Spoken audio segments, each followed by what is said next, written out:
de entrevistas. Pasaron 4 minutos de las 7 de la tarde y tenemos aquí en el piso de invitada a Claudia Pérez.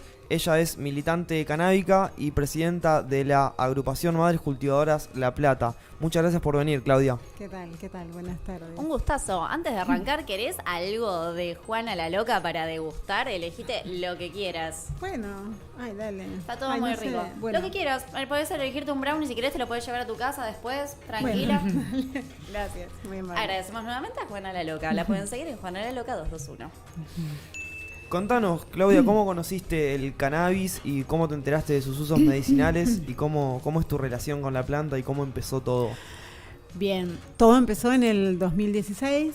En aquel momento, inspiradas en las mamás chilenas, surgió lo que es en la Argentina este gran movimiento de madres que buscábamos un alivio para nuestros hijos e hijas. O sea, así es como nos agrupamos y empezamos todas a cultivar en un contexto, como todos sabemos, de ilegalidad, o sea, nada. Y fuimos a nuestros gobernantes a pedirles que amparasen esta práctica que ya veníamos realizando. No fuimos a pedirle ninguna solución más que estar amparadas ante la ley. Eso era lo que queríamos. Bueno, en ese momento, digamos que nos respondieron con la ley 27350. Es una ley que no era la mejor, nosotros ya lo sabíamos, pero... En 2017 salió esa. Sí. Un año, claro. Claro. Sabíamos que no era la mejor ley, pero era algo. Algo a lo que aferrarse en ese momento. Exactamente, nos permitía esto, lo que dijiste, agarrarnos de algo.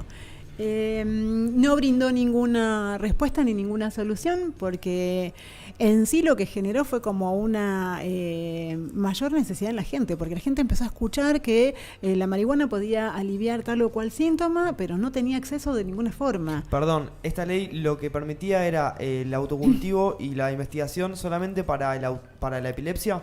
¿Es así? El autocultivo no podía figurar. No podía figurar. Okay. No había forma que figurara el autocultivo. No había O sea, manera. te podían dar un aceite de cannabis, pero vos no podías cultivar. No Una podías. cosa extrañísima. ¿De dónde salía el aceite?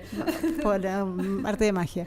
Lo que figuraba era un artículo 8 donde hablaba de un registro, que era de lo que también nos habíamos agarrado así firmemente, porque entendemos que teniendo una ley que penaliza, y de la única manera que esa ley no te penalice es estando autorizado. Entonces, creando un registro para estar anotadas y estar amparadas, eso era lo que nosotros buscábamos.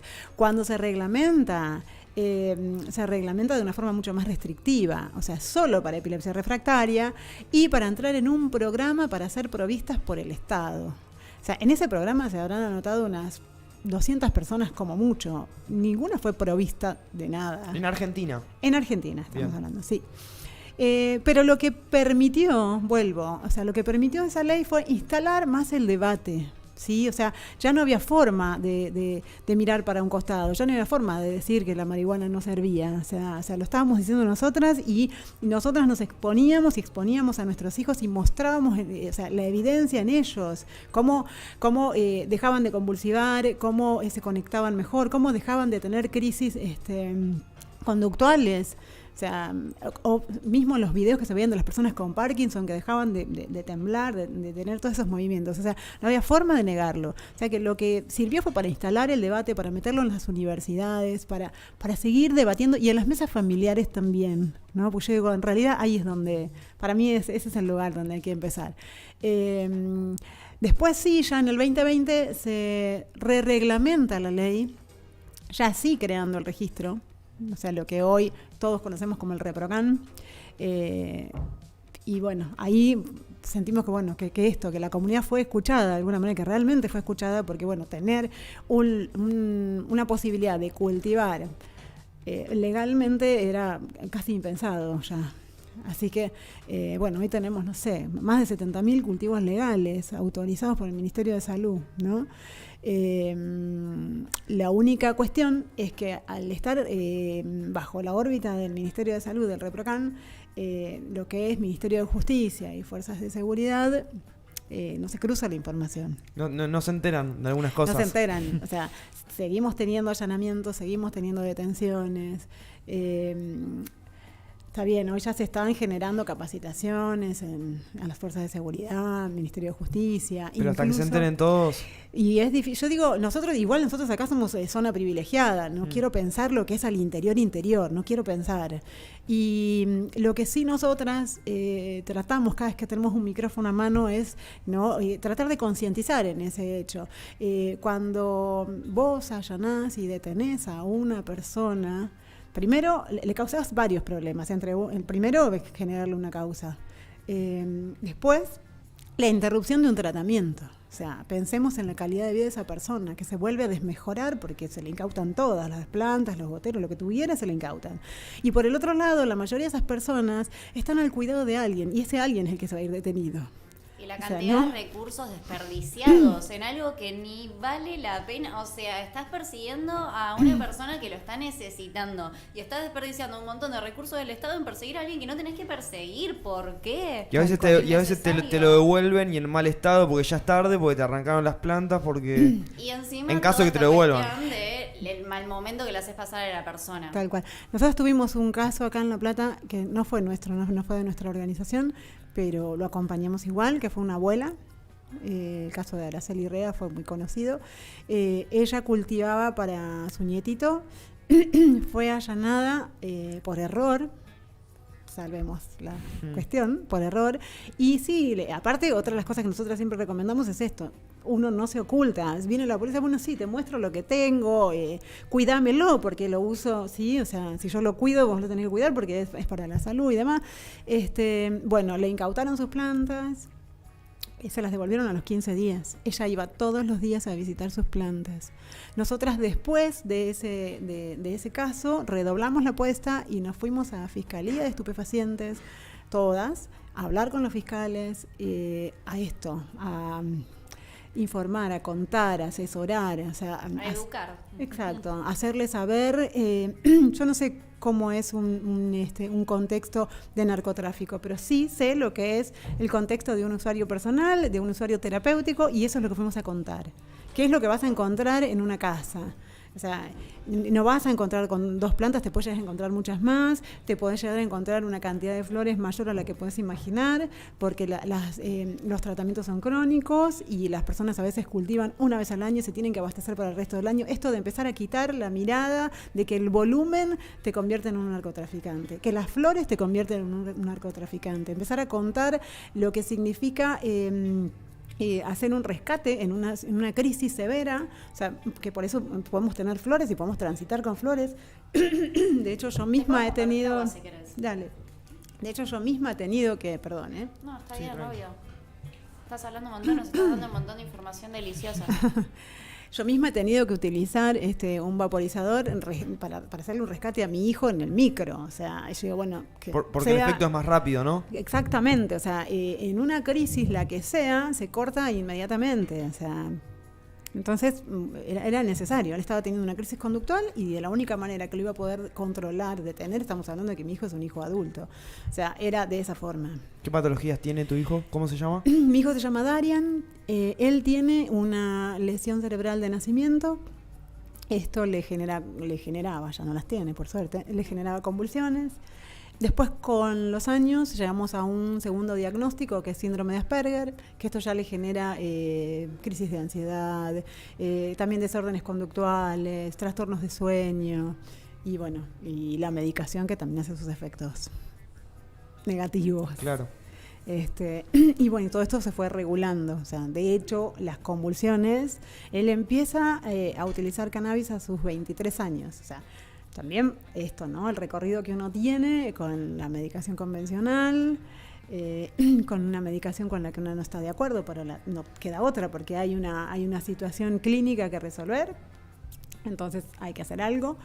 Yo siempre digo que fue involuntario, o sea, fue en contra de mi voluntad. O sea, tener que aceptar medicar a mi hijo fue en contra de mi voluntad. Si yo hubiese sabido hace ese tiempo sobre las propiedades de la planta, seguramente me hubiese empezado por la medicación. Sí. Contanos un poco sobre tu relación con la planta, porque más allá de que cultivás para tu hijo, a mí me interesa saber si vos consumís de alguna forma cannabis. Mira, yo primero no conocía, de verdad que no conocía la planta hasta que no la empecé a cultivar para Darian. El primer aprendizaje fue muy tierno, o sea, en ese 2016... de verdad que éramos todas las mamás en un grupo WhatsApp. Yo digo, no sé, los que son padres, madres, saben lo que es. Los pibes se enferman el fin de semana. Bueno, parecía que a las plantas le pasaba lo mismo. Entonces era un domingo a la mañana, fotito, 8 de la mañana, a la planta le está pasando esto. ¿No? Así fuimos aprendiendo todas y todas entrando en crisis de qué le pasa a la plantita, que no se nos muere, qué sé yo. O sea, hoy lo miro y digo, es hermoso, realmente fue un recorrido muy hermoso. De hecho, en el celular dejaron de haber fotos de los pibes y empezaron a ver fotos de las plantas, ¿sí? O sea, y era levantar a la mañana y bueno, le preparaba el desayuno, me preparaba el mate y me iba al fondo a ver las plantas. Y a pegar y a fijarte si claro, tenías bichos. Tal cual, exactamente. Mi uso es básicamente es uso tópico. Yo tengo la mala suerte que me caigo y me fracturo, así que sí me ha ayudado un montón, me ha aliviado muchísimo en mis dolencias, así que bueno, ese es el mayor uso que le he dado. Y esto que comentabas recién de las madres, o sea, si bien ¿qué sucedió primero? ¿Que otra madre te haya ayudado a vos en tu proceso o vos ayudar a otras madres? ¿O se dio de manera simultánea? La información llegó por otra madre, siempre. Sí, no, son desastres. Esto es así. No, está muy bien, quédate tranquilo. Déjatela cerquita. Sí, ¿no? Evidentemente. Sí, yo la quería sacar del plano recién porque me queda incómoda, pero no, quédatela cerquita. Ay, mira, te la alejé más. Bueno, en realidad, nada, empezamos entre madres, o sea, una madre me cuenta, por ejemplo, que había entrado en un programa, así me lo dijo, en un programa de cannabis. O sea, no se podía hablar fuerte de cannabis. No, claro. Y de verdad que yo en ese momento, cuando ella me lo cuenta, digo, y sí, está bien, tiene razón. O sea, su nena, que tenía la misma edad que el mío, y yo no sé por qué uno le sigue diciendo nenes, pero le seguimos diciendo nenes. Porque seguís teniendo la misma edad que cuando los pariste, o sea, es la misma diferencia de edad. Claro, y son tus bebés de toda la vida. Bueno, yo al mío lo parí a los 20, así que sí, imagínate mi mamá me que sigue casi como reina, viste, como sí, nos criamos sucede, juntos. Sí. Bueno, y nada, la nena de ella, valga, la nena, nada, tiene síndrome de West, se caía permanentemente, o sea, realmente era un cuadro muy severo. Y yo digo, está bien, yo digo, es lógico, ya probó con todo. Y ahora va por... Yo digo, qué mirada tan errónea. Hoy digo, qué tonta. ¿Cómo pensar eso? ¿Por qué pensar que tiene que ser la última opción cuando debiera ser la primera? ¿Sí? Porque esa nena posiblemente hubiese evitado un montón de otros efectos adversos que sí tuvo, o las lesiones en su cerebro que sí tuvo, ¿sí? Por esto, ¿no? Por ir probando con un montón de medicamentos que te van deteriorando. Esa es otra de las cosas de la que no tenemos conciencia. ¿Y cómo ves la mirada actual referente al mundo del cannabis? Tipo, con esto que decís en referencia a hace un par de años que decías ni en pedo dentro acá. Y también, ¿cómo te encontrás vos siendo referente de madres cultivadoras? Sí, bueno, cuando nosotros empezamos, yo esto lo cuento bastante seguido, nos pasa en Plaza San Martín repartiendo folletitos. Estaba en pleno proceso. Piensen lo siguiente, nosotras todas madres de cierta edad, ninguna había estado cerca de la planta. Algunas todavía no habíamos empezado a utilizarla en nuestros hijos, o sea que tampoco sabíamos bien qué iba a suceder. No había demasiada información. En ese contexto nosotras empezamos a exponernos igual, a defender por el simplemente hecho de escuchar a otra madre y decir que le hizo bien a su hija, o sea, como habían sido las mamás chilenas, o sea, nosotros las escuchamos a ella y seguimos su camino, ¿sí? Y procesos legislativos, tampoco teníamos idea de los procesos legislativos, o sea, abordamos un montón de cosas con mucho desconocimiento, pero bueno, nada, había que hacerlo. La experiencia es el conocimiento. ¿Viste? Y bueno, nos encontrábamos en Plaza San Martín repartiendo folletitos que decían para qué patologías podía aliviar el cannabis. Y había una chica, por ejemplo, que venía caminando, ella me veía y se iba como corriendo hasta el cordón de la vereda. Y yo iba la iba como siguiendo. Cuando llegó el cordón, porque ya tenía que esperar al semáforo en rojo, se quedó ahí, entonces se lo di. Y me miró así con carita. Lo lee y me mira de vuelta y me dice, mira, así, como enojada. Me dice, mira, ¿sabes? Yo pensé que ustedes querían liberar la planta para poder fumar tranquilas. Pero ahora, y lo mira y me dice, ¿qué me decís? También igual. Claro, pero que me decís que puede, no me acuerdo ahora cuál era la patología, pero que puede aliviar esto, y esto es lo que yo tengo. Solo pensando en ella, claro. Y es la misma planta, reina, es la misma planta. Pero, ¿sabés qué? Es eso, nosotras, o sea, sabíamos también que nos íbamos a enfrentar a una comunidad con prejuicios, porque de hecho nosotros también los tuvimos, ¿sí? Y entendemos que la información, que la educación, que el ir compartiendo, eso es lo que sirve. Entonces es como que salimos a abrazar a eso, ¿no? No a confrontarlo tampoco. Exacto, y no sentirlo personal, ni mucho menos. O sea, entendimos que, o sea, después nos pasó en el proceso legislativo también, esto de cultivar marihuana en el patio de tu casa es inseguro. Los preparados en tu cocina, qué irresponsabilidad. Y la verdad que no hay nada más seguro que cultivar en el patio de tu casa y elaborar vos tu propio preparado. La única inseguridad que tenés es que te entren cogolleros. Esa es la única inseguridad que tenés de cultivar en el patio de tu casa. Tal cual. Después sos completamente consciente de lo que estás consumiendo y está buenísimo. Y lo estás haciendo vos y tiene tu impronta y tu amor. Con esta cuestión legislativa que mencionabas, ¿crees que es posible crear una especie de ley Micaela que de alguna manera eduque a los funcionarios del Estado acerca del cannabis? Ojalá que sí. Sí, yo imagino que sí. Sí, quiero creer que sí. Tenemos que creer que sí. Sí, que a eso vamos. Que entiendo esto. Este ejemplo de esta chica, para mí es como el ejemplo de la comunidad, ¿no? Esto de que vamos, de a poquito vamos dando pasos y vamos venciendo prejuicios y nos vamos acercando con pequeñas leyes, con pequeños pasos, nos vamos acercando al objetivo que es este, ¿no? Que la planta sea libre para todos sus usos. Sin duda. ¿Y cómo ves los avances con respecto a las leyes que se aprobaron recientemente del cannabis medicinal y el cáñamo industrial? No, bien. Entiendo que cuanto más accesibilidad haya, mejor, porque la gente... porque puede llegar a toda la gente. O sea que para nosotros es lo más importante, que toda la gente tenga acceso, que no sea accesible para una cierta población acomodada, que hoy siento un poco que es eso, es para cierta población acomodada, porque, bueno, hay un montón de razones, o sea, porque el cultivo, para poder sostener un cultivo orgánico, tiene ciertos costos. Es más barato que ir a comprar un producto del cual no conoces nada, pero tiene ciertos costos. Anotarse en el ReproCan tiene ciertos costos, porque tenés que conseguir un médico y el arancel de ese médico varía muchísimo. O sea, necesitamos que salud pública, que puedas ir a un hospital y que, ¿no? O sea, hay un montón de cuestiones. O sea, o que puedas acceder en la farmacia, que tu obra social te lo cubra. O sea, para mí tienen que estar todas las condiciones dadas. Lo más importante, ante todo en cuanto a la ley industrial, es que se priorice la producción nacional.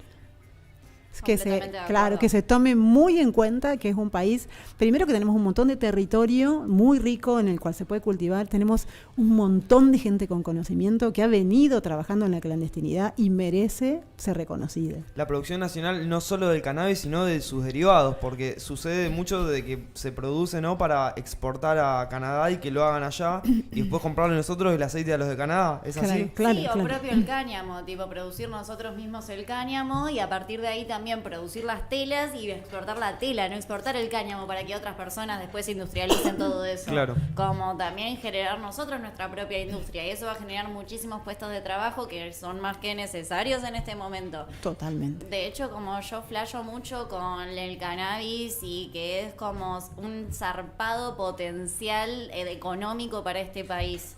Totalmente. Es que realmente nos puede sacar de una crisis, de la crisis que estamos atravesando, sin duda. Como literalmente el oro verde. Bueno, sí. Y la misma pregunta que le hicimos a Ale, ¿qué te genera saber que sigue habiendo presos por cultivar? Un poco lo que dije recién, en realidad, frente frente a este contexto que estamos viviendo hoy, donde tenemos leyes que están avalando y reconociendo ciertas cosas, donde tenemos esto, o sea, es irónico tener una ley de uso industrial y seguir teniendo personas detenidas, me parece irónico, completamente, o sea, ridículo. Claro, o sea, estás permitiendo o vas a permitir que otros hagan lo que esas personas detuviste por hacer lo mismo, o sea, no tiene mucho sentido, ojalá lo replanteen. Obviamente nosotras somos bastante insistentes, o sea, seguimos empujando para que las cosas vayan sucediendo, seguimos en nuestro recorrido, seguimos informando y capacitando a todas las áreas posibles como para tratar de que esto ya, deje de suceder. Sí. Yo quiero hacer una última pregunta, un poco de curioso. ¿Qué genéticas están cultivando en la agrupación o qué genéticas cultivás vos? ¿Con cuáles les haces el aceite a tu hijo? Si querés contarnos un poco de ese proceso del aceite. Sí. Entendemos que las terapias con marihuana son individuales, son personales, o sea, podemos tener los dos una misma afección y usar un mismo derivado y no nos va a aliviar de la misma manera. Así que en sí es bastante individual. Así que nosotros tenemos dentro de la ONG, tenemos mamás que, o sea, en realidad igual cultivamos todas las variedades, o sea, claro, con todas las proporciones, porque vamos probando o vamos rotando. O sea, sí, las tenemos analizadas por la universidad, que ya nosotras venimos hace mucho trabajando con ellas. De hecho, las extracciones también las fuimos perfeccionando con la universidad, para tratar de perder la menor cantidad de componentes de la planta en lo que implica la evaporación, las temperaturas y demás.